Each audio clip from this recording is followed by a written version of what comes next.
A few years ago, I gained about 30 pounds due to just high stress, grief, and anxiety. But I lost it over 9 months, and I've been maintaining that weight loss over the last 2 years. So here are the 10 major things that I did, not only to lose the weight, but also to maintain that weight loss. Welcome back to Organic Essentials. Let's get into it.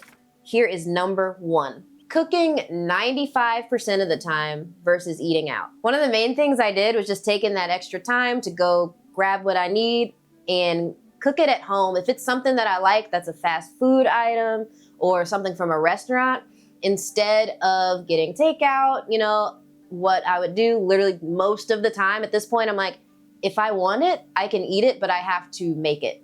So, you can see in some of our earlier videos, some of the recipes I shared were fast food dupes because I like me some Taco Bell. And that's one thing that I was eating a good bit of, And so I'm like, what are some of the things I like from Taco Bell or from wherever else that I can just recreate at home with less inflammatory ingredients? And that actually moves me to my second point, which is eating more whole food. And what I mean by that is just eating more real food, like going back to how our grandparents and their grandparents used to eat, just like real food. So I'm talking things that grow out of the ground and come from the earth, or fresh meat. So that can look like, it looks like fruit, veggies, beans, lentils, chicken, lamb, beef, pork, even like just real food, and the easiest way to do that will be to shop at your perimeter of your grocery store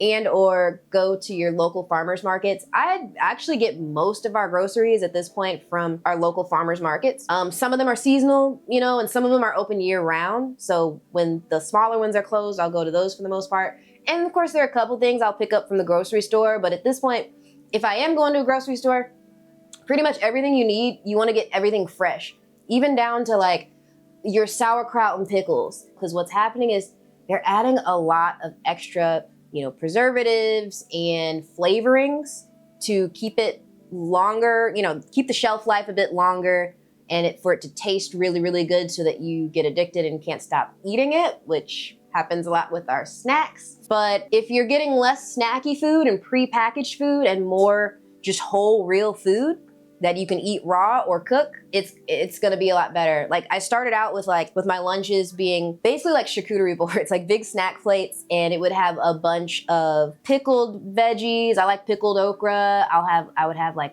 radishes and like cheese and meat and a variety of colorful, real whole food that I would put on my plate and eat. So that helped me cooking a lot more versus eating out. Also, another point about that, when you're cooking at home, you can control not only ingredients, not getting a lot of prepackaged ingredients, but also the type of oils you're cooking your food in. So at the end of the day, what's helped me maintain this weight loss is putting less inflammatory things in my body. I was quite inflamed at the time, before I started hunkering down and figuring out what it is I need to do to feel my best. And that part of it is the oils that we cook in. So I personally do not deep fry anymore. My husband bought me an air fryer some years back, and honestly, that's the same one we've been using for the past 4 or 5 years, and it's great. So I will air fry everything. I do like a good crunch. You can still get things crispy in the air fryer or the oven, but especially the air fryer. And you don't need but a little spritz of avocado oil. So those are the oils I mainly use now. Really, when I cook, it's just a good quality extra virgin olive oil, avocado oil. I like ghee as well, ghee for some things, and butter, like real butter, not margarine, but you want that real butter. I like the Amish butter that I'll get from the farmer's market, or just there's a local place that does so good, grass-fed sea salt. No, it's grass-fed smoked sea salt butter. Heaven. Those two butters are amazing. So good quality butter, get some real butter. That's basically what I stick with. Every now and then I do save some, say if I do cook some bacon, and I'll save the grease, I'll put it in the freezer so it lasts a while. If there is something I want a little bit of that bacon flavor with, I will use that. But honestly, if you're sticking with just real fresh pressed oils, staying away from the canola oils and the vegetable oils, which whether or not they have vegetables in it, that's a whole other conversation. But anything that's really heavily processed that they've had to extract with machine part lubricants and deodorize and add fillers is not something you're gonna want to put in your body, because it's just gonna cause more inflammation and make it harder to lose that weight and to keep it off. So that's another thing that I did that all goes together with like things that you can control when you're actually cooking your own food at home versus eating fast food or eating out at restaurants as much. Not that we don't do it at all, but it's like 95-5, you know what I mean? Like very infrequently we'll eat out or get takeout. And you save a heck of a lot more money when you are cooking your food at home versus getting takeout and eating out. The DoorDash, I don't remember the last time we DoorDashed. Like, we just really don't do it anymore unless it's like a couple times a year we might. But for the most part, I'm cooking food at home. Number 3 is eating bigger meals and smaller snacks. This is huge because I used to think eating smaller meals and snacks throughout the day somehow was helpful. I was trying to lose weight and then it like, that didn't work. Everyone's different. I eat more, like my meals are actually bigger now. My plates, the food on my plate is a lot more dense than it used to be. And it's funny because it's like, I'm lighter than I was then, but I eat more. But it depends on what you're eating too, right? Basically, I like to front load on my protein and fiber and healthy fats, and then have less of everything else. So meals are bigger with more, like larger servings of protein and fiber and, you know, the healthy fats we talked about, like the, you know, olive oil, things like that, fish, more of that. And then you can still have some of the other snacky things, but just less. Honestly, I find myself wanting to snack a lot less because I'm full from my meals.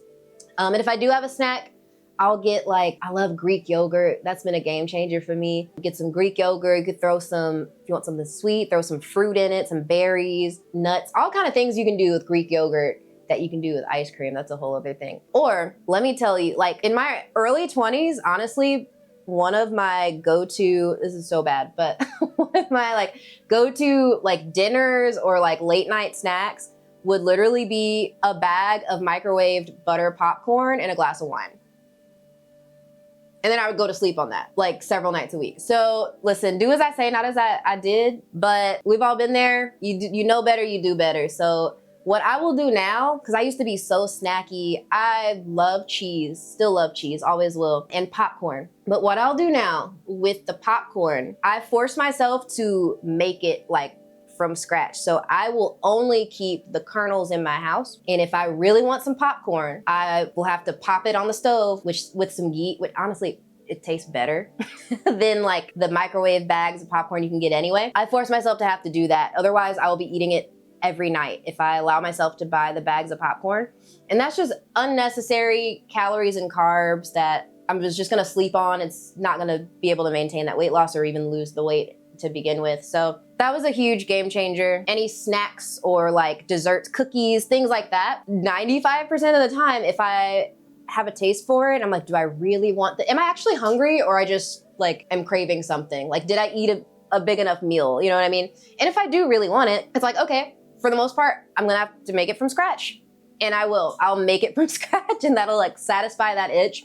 And even better, because I know the ingredients that are going in it are good quality and it's not gonna be as bad for me, you know what I mean? Like, I don't even cook with sugar. I cook with honey or maple syrup. I use dates, natural things, you know? So it's a little bit less crazy with like the inflammation with what you're putting in your body. So that was another thing that was very helpful for me. Number 4 is prioritizing protein and fiber, which we talked a little bit about earlier, but I just wanna go more in depth on what that even means, because I was not getting enough most people are not getting near enough fiber. You don't even understand. And I thought it was normal just to be constipated all the time and like have all these gut issues. But guys, we need to be getting like 20, on the low end, 20 to 25 grams of fiber a day. I thought eating salads was fiber.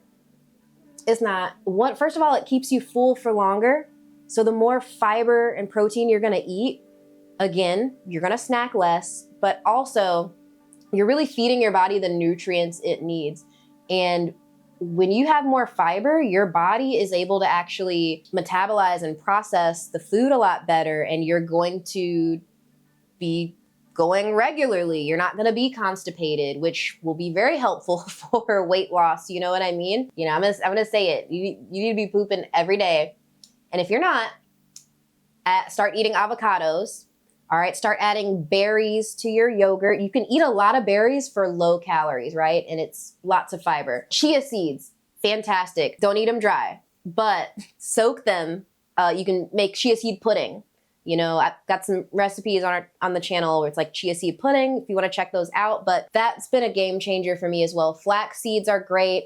I typically do more the chia seeds and the avocados and berries. Sourdough, a little bit of fiber there, but quinoa, oh my God. So swapping rice with quinoa was huge. I don't even cook with rice anymore. I don't buy rice. I buy quinoa. And beans and lentils. Easy way to get in fiber and protein at the same time. Just little things, like I started doing a pot of beans or, you know, something like that once a week, so that we have them to eat throughout the week, and there's no excuse, like somewhere we're getting fiber, trying to get a little bit of fiber in each meal, or at least a couple times a day, but get a good bit of it. Game changer, honestly. So yeah. Number 5, how do you know if you're getting enough fiber or not? I didn't know until I downloaded a calorie and macro tracker on my phone. Game changer for me. So great, because you can actually add in what you're eating. I know it's a little tedious at first. Honestly, now, when I started using one a couple of years ago, it's like literally you had to type it in and enter every little thing, which was annoying, but I did it because it was helpful to actually break down and see what are the macros of what I'm putting in my body, how many calories am I ingesting. But now it's like, with the technology, you can just take a picture of your food and it'll get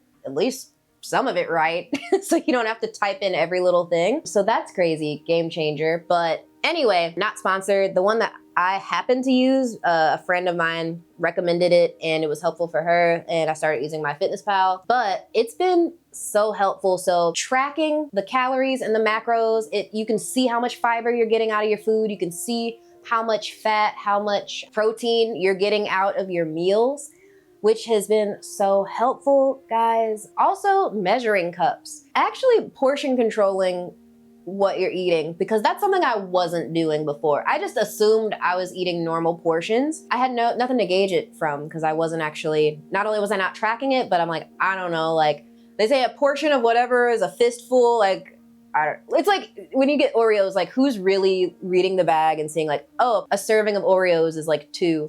Nobody's just eating 2 Oreos, you know what I mean? So it was like that, where pretty much with anything, especially snacks, ooh, that's why I don't even really buy snacks anymore. I'll just, again, have to make them from scratch, because I will go crazy when it comes to like chips and popcorn. Yeah, it's like, what is a portion, right? So literally, I have a food scale. It was such a game changer when I'm measuring out, like, okay, how much is an ounce of cheese?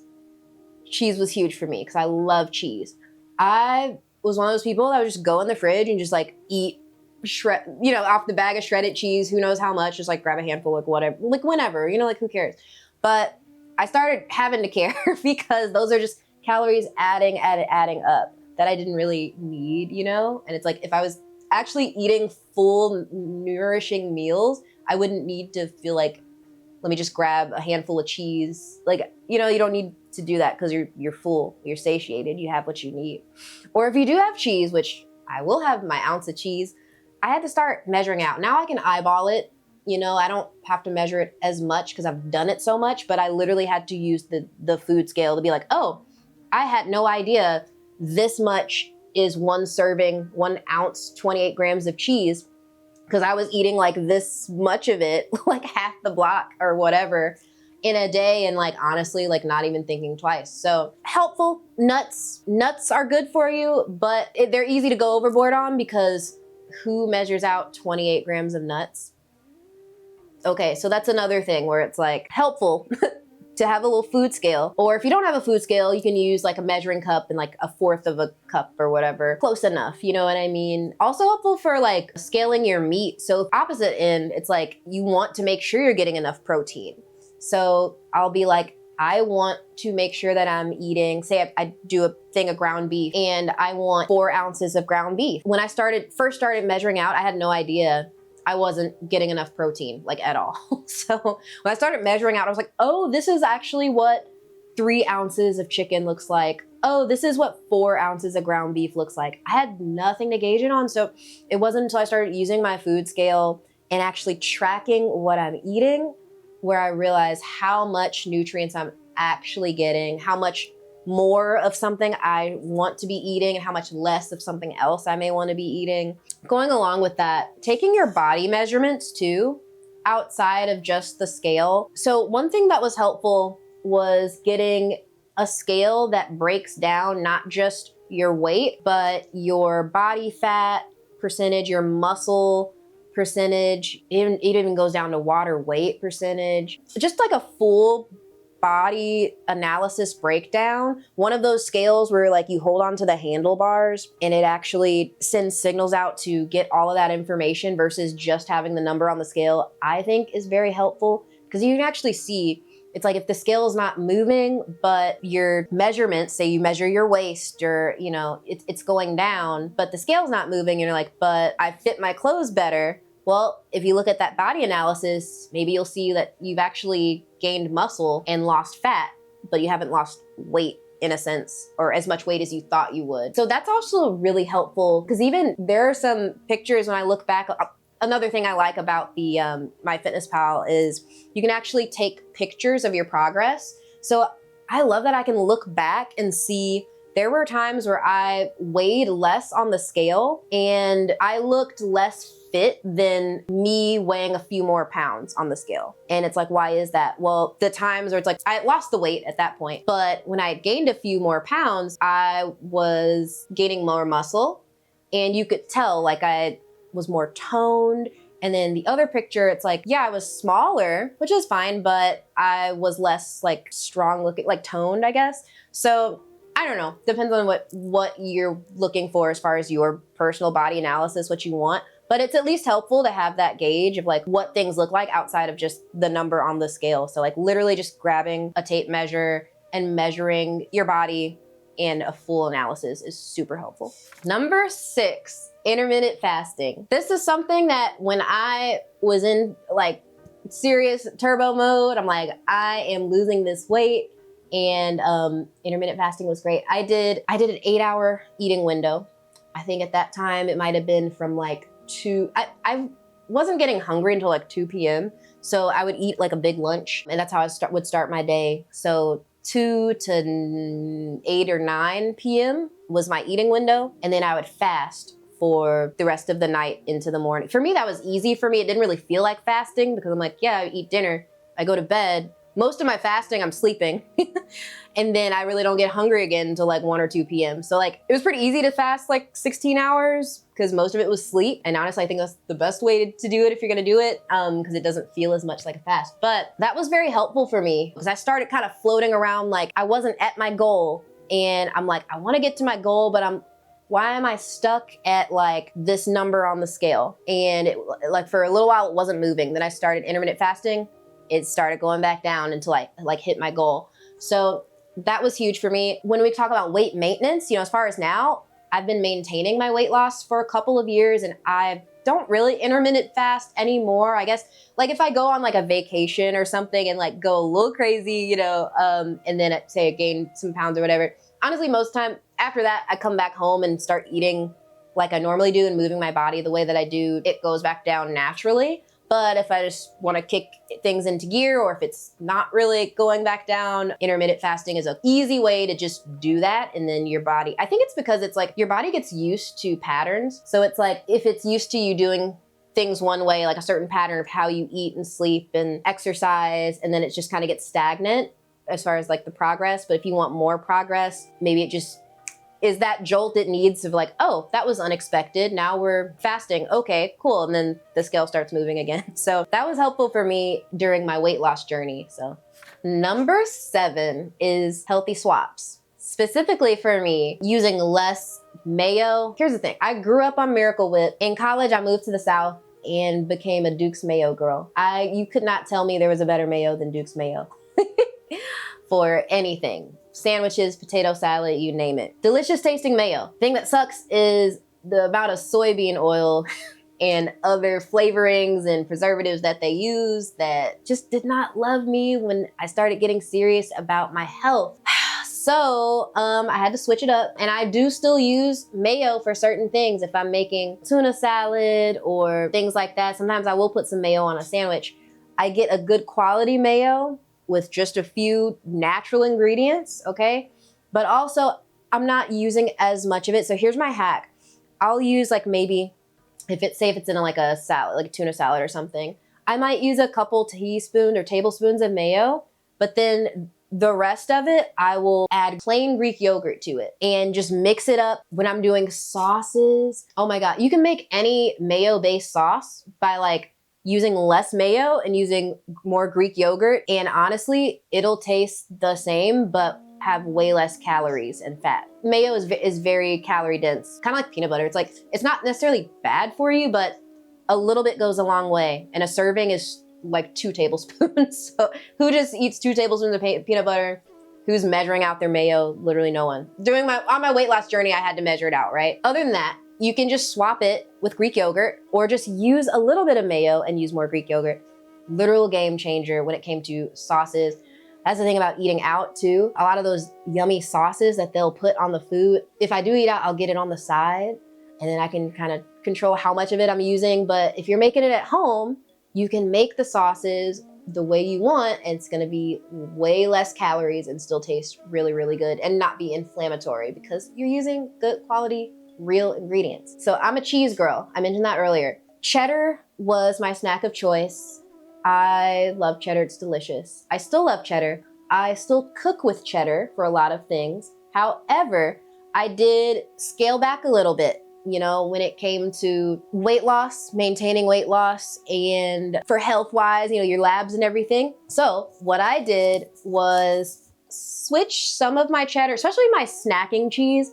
I will switch from cheddar and do more just naturally lower calorie, lower fat cheeses. And not because they're diet. I don't do diet foods. I don't do low fat packaged whatever. They add a bunch of other crap to it. It's inflammatory. Just get the real thing, but just either eat less of it or like get alternatives. So I'm still eating real cheese, but instead of cheddar as much of the time, instead of all the time having cheddar, I'll swap it with goat cheese, feta cheese, mozzarella, Oaxaca. You know, these are cheeses that are delicious. Oh, Parmesan, and just naturally less calorie dense, right? Little swaps like that, you know, on top of the cooking oils or cooking fats that you're using, I'm telling you, it goes a long way. So it's less about reading the labels and be like, this is low calorie, this is low fat, this is diet, whatever. Like, no, just read the ingredients. Like, are these real foods versus like artificial lab created chemicals? You know, like it really will make a difference. And then just measuring it out, honestly. So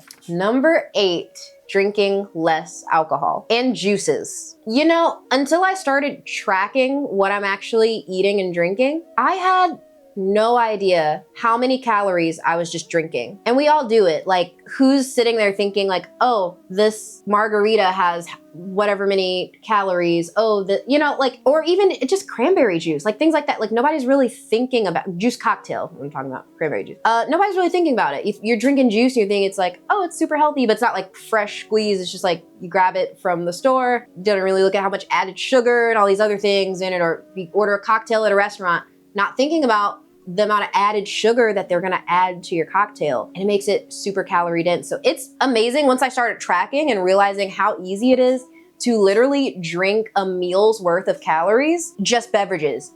And like, obviously you're still gonna eat because you haven't eaten, you're hungry. It just adds on and on. You can just easily eat like a couple days worth of calories of food, just like with drinks and food, like throughout an entire day, which is wild. So tracking, very helpful for this. But also, it's not that you don't have to drink at all. Like for me, I drink rarely nowadays. I might have a couple drinks a month or so, depending on what's going on, or, you know, if you're on vacation or something, you know, that's different. But I try to pay attention to the quality of alcohol if I am going to have it. And also obviously with juice, the quality of juice. So nothing with added sugar. I don't even really do juice. Like I do have some cranberry juice and beet juice that I'll keep, and sometimes I'll make like little mocktails with it. But again, I measure out my servings, like, okay, I'm not just drinking like cups of juice throughout the day, thinking I'm being healthy because all the sugar, you know what I mean? But just getting a good quality, neat juice with nothing else added, you're probably gonna be in good shape in portions. And then when it comes to alcohol, also portion control, very helpful, and quality control, right? So it's like, should I have something? My choice is typically a good quality dry red wine, or I may do a good quality neat tequila. And by good quality, I mean no additives, no flavorings. With tequila, you want to look for 100% agave. Blanco is typically gonna have less additives to it. Unfortunately, some of the other ones that are yummy, but some add colors to it versus it just having natural colors from barrel aging. So just be careful, you know, do a little research of like the companies and brands that are making these liquors, just making sure it's good quality. They're not adding color and flavor and sugar to it. So if you just get a plain good quality 100% agave tequila, obviously like your portions, and you know, ranch water ended up being my go-to drink of choice if I'm out, you know, at a bar or restaurant or something, and it's like literally just, you know, you're serving a tequila but with sparkling water, which has no calories in it, and then like a squeeze of like actual like fresh lime juice, or you could, you know, squeeze of whatever citrus. And honestly, like that was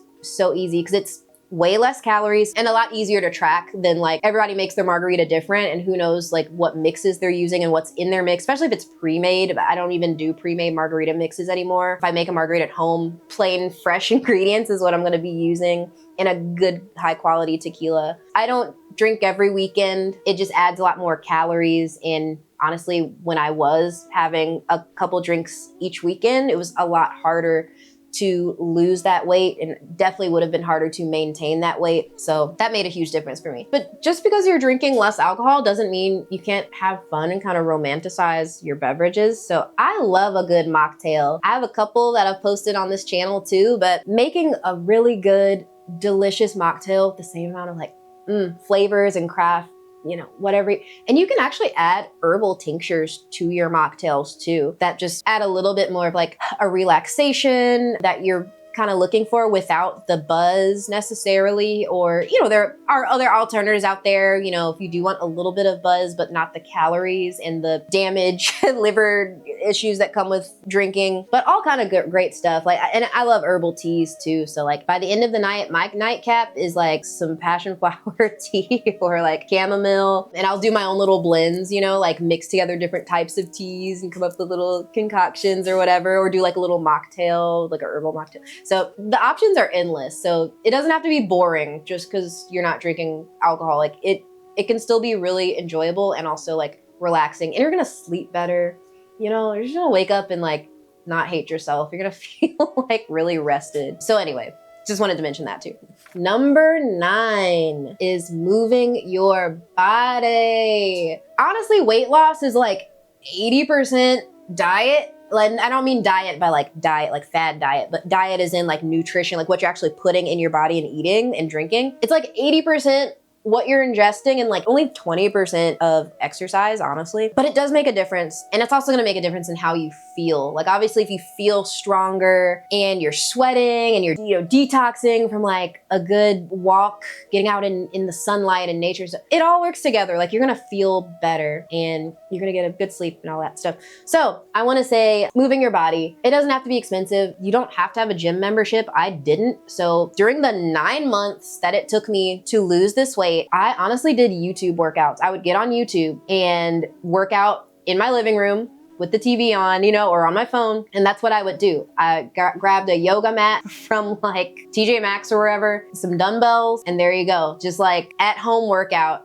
I actually still don't have a gym membership, and I've been maintaining this weight loss for over 2 years now. So if that tells you anything, you do not have to get an expensive gym membership. Literally, you can do this from home and get the same results. You can even do calisthenics. You don't even have to get like weights, you know, kettlebells and dumbbell. You can just do that and then like walk. Like honestly, I love my walking pad. I will whip out my walking pad and walk on it sometimes while I'm working, you know, throughout the day, or after eating a big meal. If you're feeling kind of bloated, even better if you are able to take a little walk. But if not, or if you're just really cozy and I'm like, I'm watching a show right now, I can just hop on my walking pad and get some extra steps in, you know? So just moving your body just helps your digestion and everything like working together. That is important. It's not the most important thing when it comes to weight loss, but it is important for just general health, you know, like in your inflammation and blood flow and all of that, just in brain, just moving your body, getting your blood pumping, and you don't have to get a membership. You just do it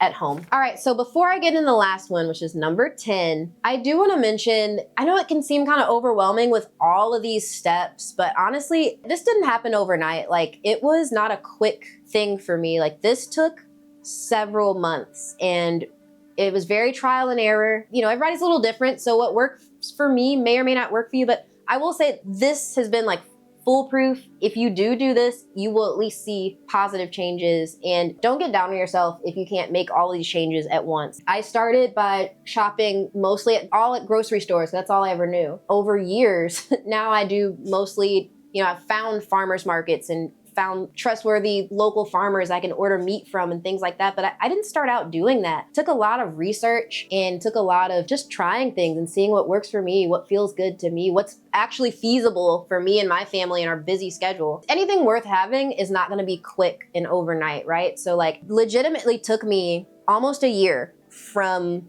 where I started to reaching my goal weight. It was not easy. You know, I'm not gonna sit here and tell you it's easy. It's so doable. And honestly, you'll start seeing the results. Before you even start seeing it in the scale, you'll see it in your face. I love taking progress pictures because that's where I noticed the progress the most first.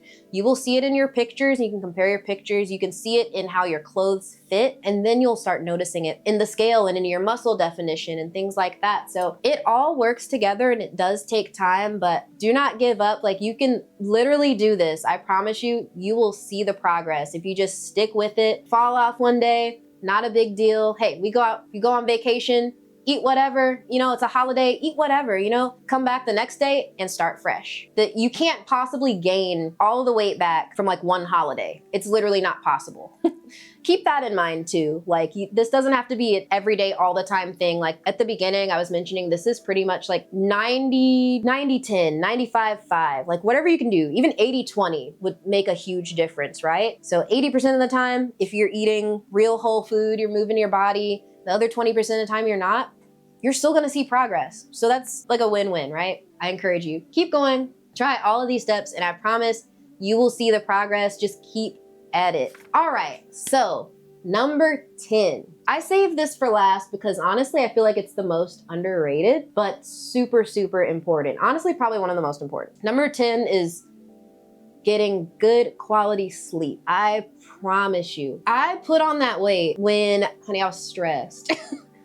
It was a very stressful time and I didn't even feel like I was necessarily eating that bad. I was eating out a lot more than I did when I started losing the weight, but I think a lot of it was literally just stress. My body was like, we are not gonna focus on burning fat or anything like that right now. We are just gonna focus on keeping you alive at this point.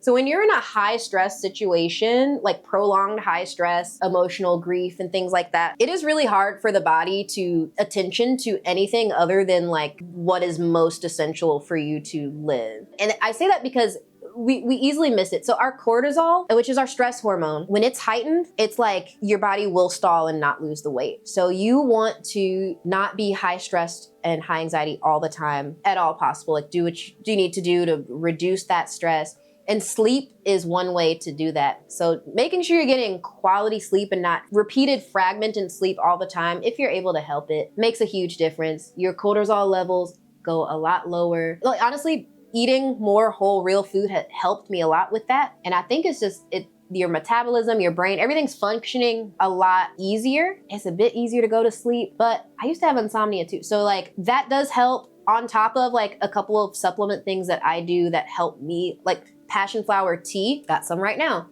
My grandma Big Mama put me onto it some years ago. Game changer. So magnesium glycinate, making sure you get enough vitamin D3 with the K2, and passion flower, or a good quality real chamomile. Not the box with the little bear on it. I thought chamomile didn't work for me until I actually had real chamomile from my herb shop that's like loose leaf. And I'm like, oh, I was knocked out within like 20 minutes. I was asleep. Ashwagandha can be good for that too. Skullcap, good for just reducing your cortisol and helping your body to breathing exercises, whatever you need to do. Therapy is great too, also, honestly. And make sure that you're able to get a really good restful sleep. There are some like rings and bands you can wear that can kind of help connect to your app on your phone and measure out like how much quality sleep you're getting. I didn't start out with that at all. More recently, through like natural cycles, like I have a band at night that it'll monitor your heart rate while you're sleeping and your body temp, and basically make an analysis of like how many consecutive hours of like deep REM sleep that you're getting. And you wanna get 6 hours, 7 is like even better. Honestly, I feel so good on like 7 to 8 hours of sleep, especially I feel like 7 is the sweet spot for me. But if I get less than that, I feel so tired. Your body's not gonna lose the weight and burn the fat if you're in a constant state of high stress and not getting enough sleep. When we sleep, when we get that good amount of REM sleep consecutively, our body is actually, it has the time to like process and heal itself. It has the time to burn fat. It has the time to digest the food we ate. If we're not sleeping, it's not really getting a full chance to do all of that. And it's gonna make it a lot harder to actually lose the weight and or like maintain weight loss, because it's focusing on more important things like why your body is so tired instead of like burning fat, right? That is number 10. Highly underrated, but honestly, one of the most important. If you've enjoyed this video, please be sure to like and subscribe. It really helps out our channel. If you enjoy content like this, let me know in the comments if you want to hear me talk about more of this or something else. You know, I'd be happy to share, you know, whatever might be helpful. So guys, thank you so much for watching. Eat well, be well, and I will see you next time. Cheers.